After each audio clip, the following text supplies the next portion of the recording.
Soyez les bienvenus si vous nous rejoignez sur Medi 1 TV Afrique. Votre édition d'information, c'est maintenant. Et voici les titres qui dominent l'actualité. À la une de l'actualité, ce cataclysme, la décision du président américain Donald Trump qui a annoncé hier qu'il reconnaît Jérusalem comme capitale d'Israël. Confirmant les craintes de la communauté internationale, il a demandé le transfert de l'ambassade américaine de Tel Aviv vers Jérusalem. Au Maroc, après sa lettre adressée à Donald Trump pour le mettre en garde avant sa décision sur Jérusalem, le roi Mohamed VI a adressé un message à Antonio Guterres, secrétaire général des Nations Unies, un message pour lui faire part de sa profonde inquiétude et vive préoccupation. Et puis sachez qu'aujourd'hui est un grand jour pour le Sénégal qui inaugure une infrastructure de taille, son nouvel aéroport, une infrastructure de dernière génération qui allie confort et sécurité. Soyez les bienvenus sur Medi 1 TV Afrique. Opération Ville morte ce matin à Jérusalem-Est.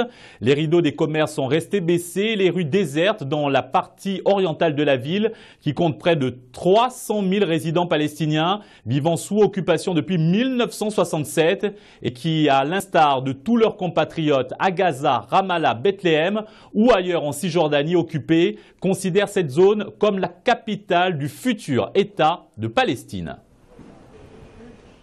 Dès la mi-journée, des manifestations sont d'ailleurs prévues dans toutes ces villes et territoires. Et à Gaza, le Hamas, par la voix d'Ismaël Haniyeh, a appelé à une nouvelle intifada alors qu'on signale des mouvements de troupes de l'armée israélienne.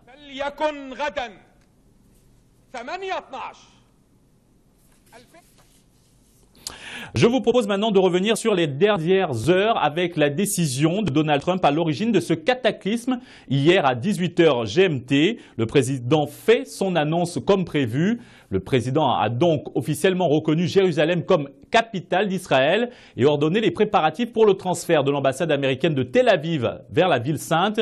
Une décision qui marque une rupture spectaculaire avec ses prédécesseurs et qui suscite une vague de réprobation au Proche-Orient et au-delà. Les détails maintenant avec Anissa Araou. En dépit de très nombreuses mises en garde et alors que pour les Palestiniens ce transfert représente la ligne rouge, Donald Trump persiste et signe. Il a demandé mercredi l'organisation du transfert de l'ambassade américaine de Tel Aviv vers Jérusalem. Si Donald Trump dit revendiquer une nouvelle approche du conflit israélo-palestinien, cette décision aurait dû, selon lui, être prise depuis longtemps. Il s'agissait d'une promesse de campagne qui pourrait mettre le feu aux poudres dans une zone où la paix reste très fragile. Par ce déménagement, les États-Unis reconnaissent de facto Jérusalem comme la capitale de l'État d'Israël, alors même que la communauté internationale n'a pas reconnu la souveraineté israélienne sur Jérusalem et considère Jérusalem-Est, partie palestinienne, comme territoire occupé. L'ONU a répété mercredi que le statut de la ville devait être négocié entre Palestiniens et Israéliens. Si aucun calendrier n'a été fixé, le président Donald Trump ordonne la préparation du transfert de l'ambassade américaine de Tel Aviv vers Jérusalem. Actuellement, toutes les ambassades étrangères sont installées à Tel Aviv.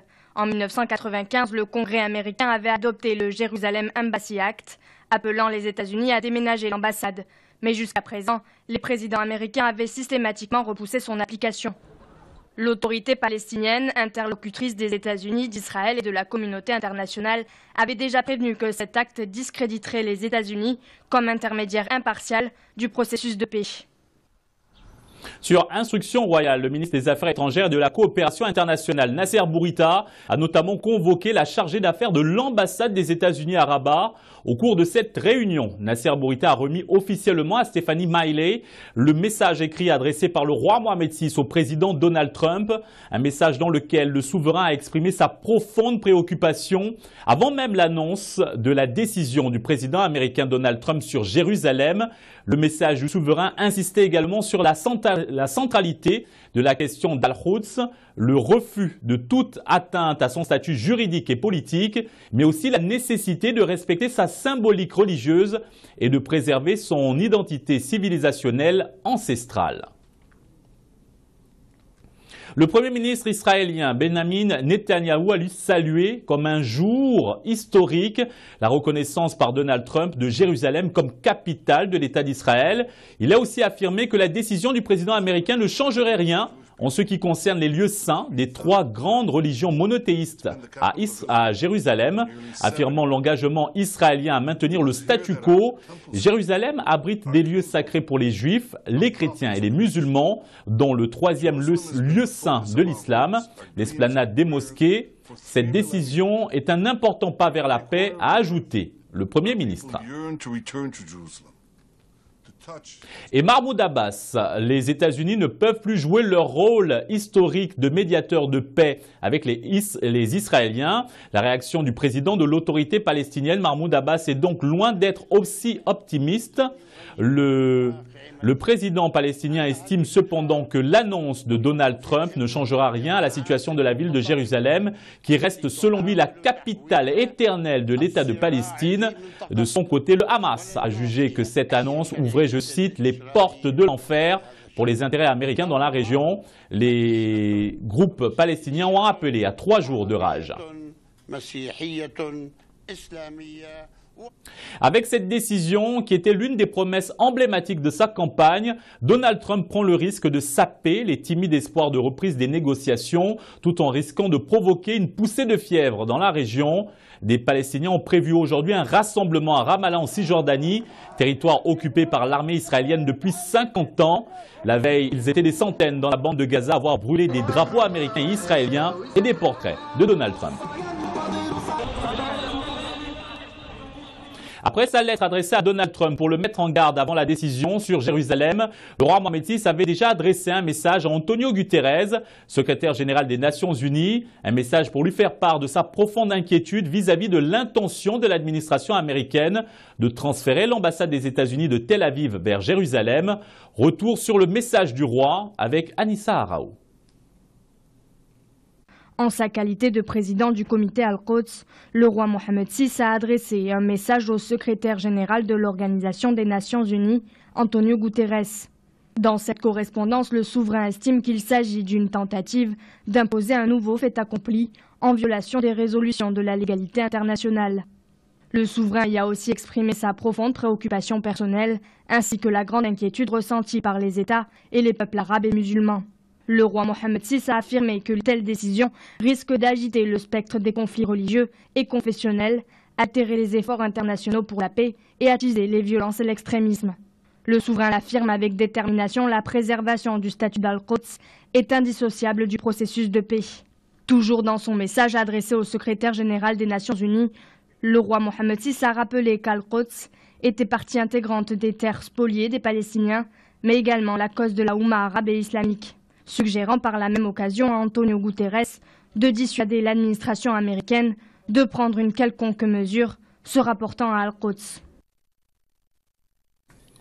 Et suite à la reconnaissance unilatérale par Donald Trump de Jérusalem comme capitale d'Israël, le Conseil de sécurité de l'ONU se réunit en urgence vendredi sur la question. Cette réunion a été demandée par 8 pays qui forment le Conseil de sécurité. Il s'agit de la France, du Royaume-Uni, de l'Italie et de la Suède, mais aussi du Sénégal et de l'Égypte.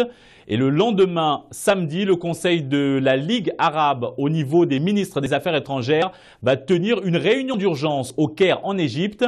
Cette réunion qui se tient à la demande de la Palestine et de la Jordanie avec le soutien du Maroc examinera les développements concernant la décision du président américain de la reconnaissance par son pays de la ville d'Al-Quds comme capitale de l'État d'occupation israélien.